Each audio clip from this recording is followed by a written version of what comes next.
Hello and welcome to Smooth Fusion Sitefinity tutorial. In today's video, I'm going to show you how to add your Curator social feed to your Sitefinity site. So this is Curator, and if you've already created a login and created your feed, which I've done here, the first thing you need to do after publishing your code is get code, and you'll be given this snippet here. So there's two parts that you need to take note of. There's this div ID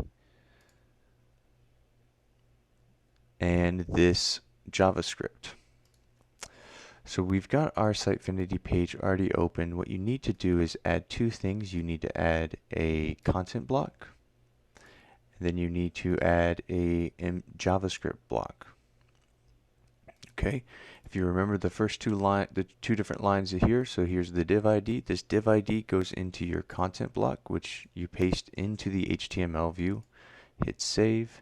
Next, you'll copy your JavaScript, and you'll notice that I did not copy the opening and closing tags, and that's because Sitefinity automatically assigns those in this JavaScript widget. So we'll hit save. Next, we will publish the page, and then we will navigate to the page, and we will see our Curator feed here. For more Sitefinity tips and tricks, be sure to subscribe to our channel and follow us on Facebook and Twitter, and don't forget to check out our blog. Thanks.